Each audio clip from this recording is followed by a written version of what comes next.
হ্যাঁ, রুমি জনি দেখো, অ্যাপারেন্টলি মনে হয় না যে বাইল্যাটারাল নিউমোথোরাক্স, তাই না? কোনো ব্রঙ্কোভাস্কুলার মার্কিং নেই, তারপরে হাইপার ট্রান্সলুসেন্ট লাং ফিল্ড, কিন্তু এটা কিন্তু নিউমোথোরাক্স না। একটা মনে হলো বাইল্যাটারাল নিউমোথোরাক্স একেবারেই একটা থিওরিটিক্যাল ইস্যু। একই সঙ্গে একটা পেশেন্টের দুই দিকে নিউমোথোরাক্স হবে, এটা ভেরি আনলাইকলি। তাহলে আমি কিভাবে ডিফারেন্সিয়েট করব?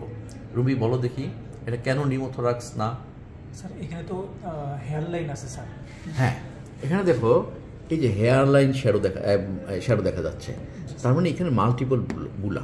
তুমি যদি এখানে সিটি স্ক্যান করো তো দেখবে যে এখানে আরও বেশি সংখ্যক বুলা দেখা যাচ্ছে, বা তুমি সেখানে নতুন করে কিছু ডিসকভার করতে পারবা বুলা। সো এখানে বাইল্যাটারাল বুলা, এটার অনেক কারণ থাকতে পারে, কিন্তু আমাদের এই পেশেন্টের কনটেক্সট হলো যে তার এখানে পেশেন্ট নাই, তার এডিকশনের একটা হিস্ট্রি আছে, তাই না? এডিকশন, ও তো আপনাদের কাছে স্বীকার করেছে ধূমপান আর সাথে গাঁজা, না ক্যানাবিস, 8 বছর ধরে। কিন্তু আপনার কাছে আমরা জানতে পারলাম যে ছোটবেলায় আপনি দেখতেন যে সে বন্ধু বান্ধবদের সাথে দূরে বনে গিয়ে বসে থাকতো, তাই না? আপনাদের দেখে তারা চলে যেত।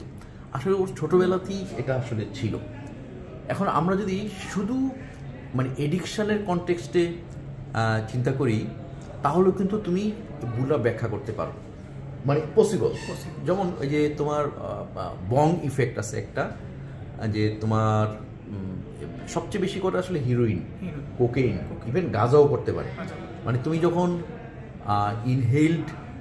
ইনহেলেশনের মাধ্যমে এডিকশন নাও, ডিপ ব্রিদিংয়ের মাধ্যমে নিয়ে আবার চাপ দিয়ে ধরে রাখো, তখন কিন্তু মানে অ্যালবুলায় রাপচার হতে পারে।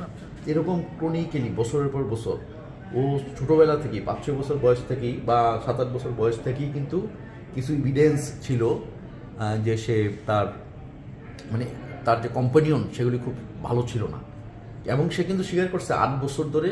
এবং ক্যানাবিস আরেকটু ভালোভাবে হিস্ট্রি নিলে, বা in front of the attendant রিলেটিভদেরকে, মানে রিলেটিভদের সামনে হিস্ট্রি না নিয়ে তুমি যদি একটা আইসোলেটেড হিস্ট্রি নিতে পারো, তাহলে কিন্তু দেখবা যে আরও নতুন কিছু তথ্য বের হয়ে আসবে।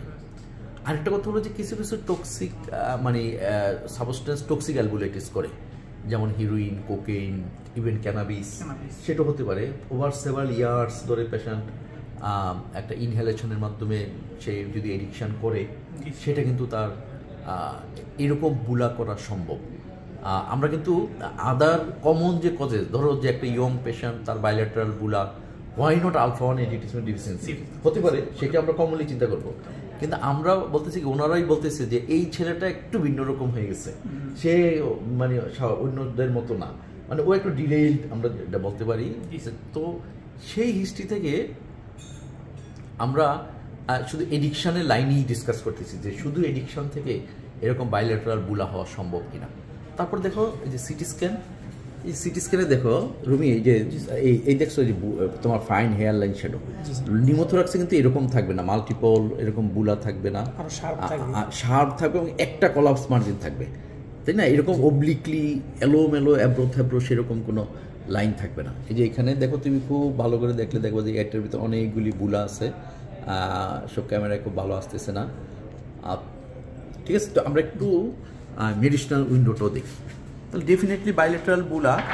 এখন উনি এসেছেন হারপিক খেয়ে, তাই না? শুধু হারপিক দিয়ে আসলে ব্যাখ্যা করা কঠিন। আসলে ওইটা একটা ইস্যুতে তার প্রিভিয়াস প্যাথোলজিটা আমরা পেলাম।